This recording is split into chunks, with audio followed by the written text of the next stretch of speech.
We shall continue with our second speaker, Ms. Maya Yavin, a political and human rights activist, educator, and independent filmmaker. Working within activist communities, she focuses on struggles for justice, truth, and liberation.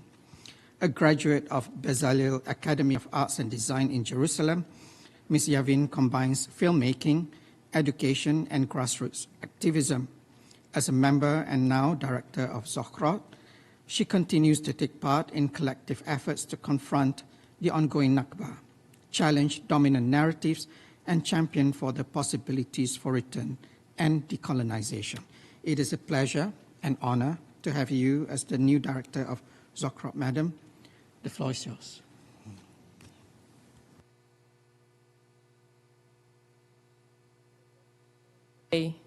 Especially following Ahmed's testimony.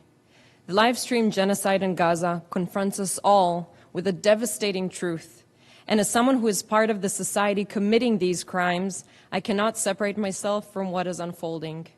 My name is Maya, and while I speak as an individual, I carry the voices of other Jews living across the land, from the river to the sea, who oppose these ongoing atrocities, mass killings, forced displacement, and systematic oppression of Palestinians in Gaza, the West Bank, and within Israel's 1948 borders.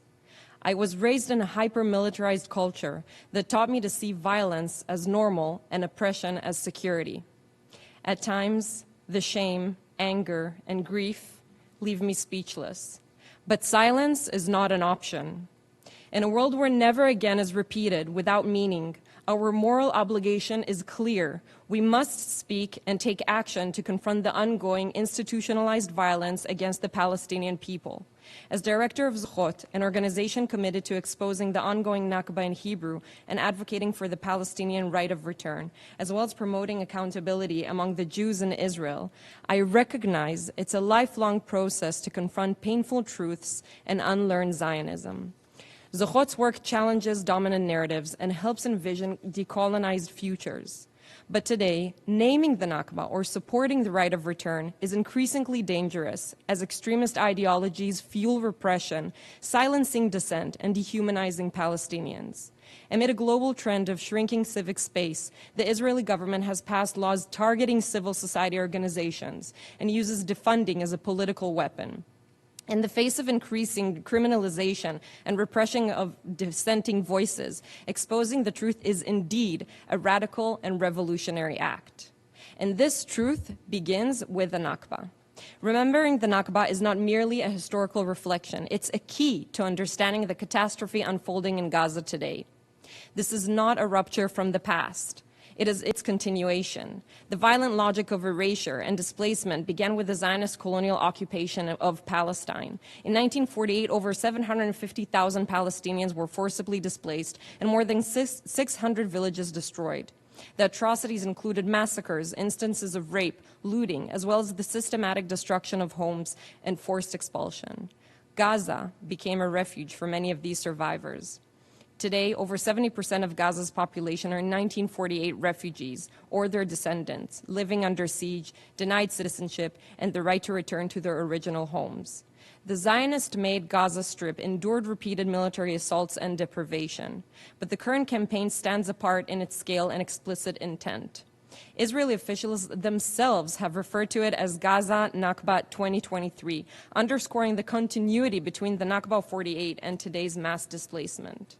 On October 7, 2023, the Hamas-led attacks killed hundreds of Israeli civilians in a massacre that involved serious violations of international law and fundamental moral principles, including the abduction of civilians, some of whom remain captive to this day. The Israeli government has weaponized these attacks to justify a relentless campaign of destruction in Gaza. Tens of thousands have been killed, entire neighborhoods flattened, families uprooted once again in a deliberate strategy of ethnic cleansing. Under the guise of security, Israel has unleashed unprecedented violence on a captive population, turning collective grief into a pretext of mass devastation. In the occupied West Bank as well, violence has sharply escalated, with hundreds of Palestinians killed and land seizures on a scale not seen in decades. Refugee communities are again uprooted, and UNRWA, the agency supporting them, is under attack. backed by the US, Israel is dismantling not just Palestinian infrastructure, but the institutions affirming their rights.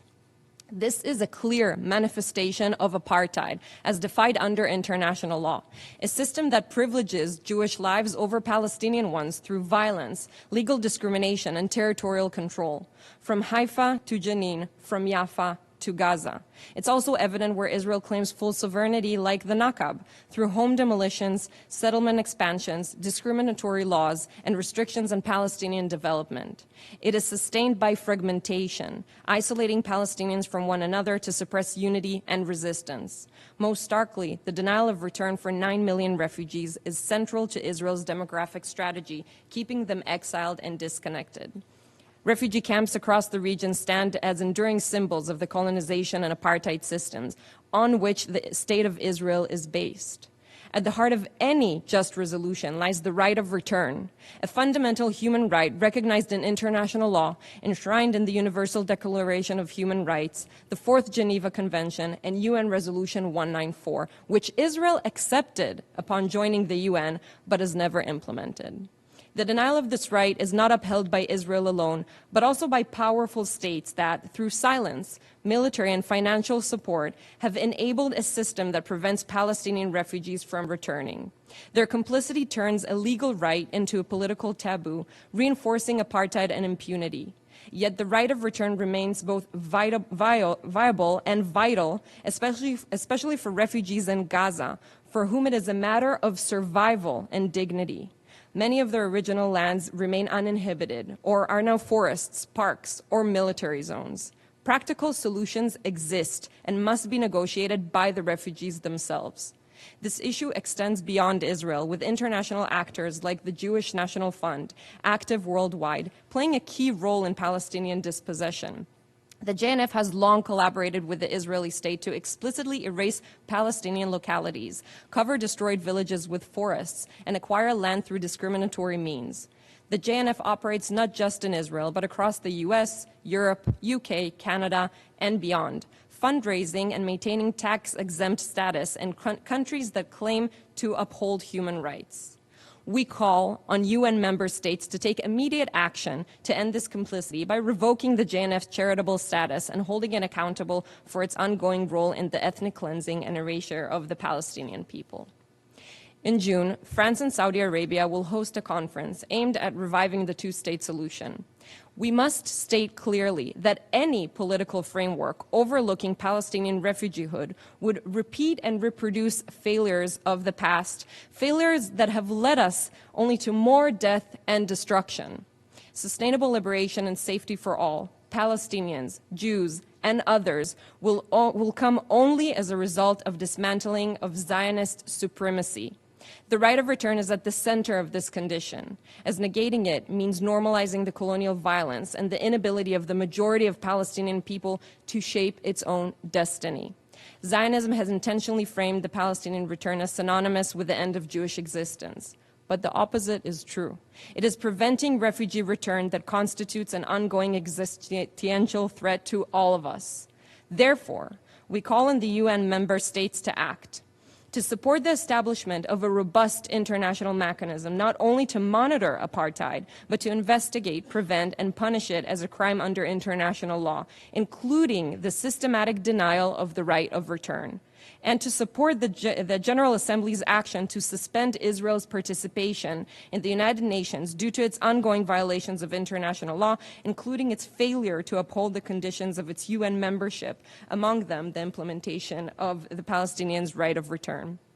This is an urgent matter rooted in long-standing documented breaches of the UN Charter.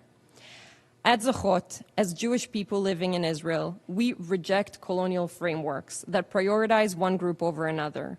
We urge the United Nations and the international community to immediately halt Israel's genocidal violence, actively support the Palestinian right of return, and work toward a future where Palestinians and Jews alike can live in justice and equality.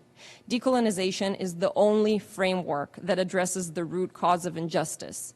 A decolonized future is not a threat, but a promise of shared life, justice, and collective liberation. Thank you.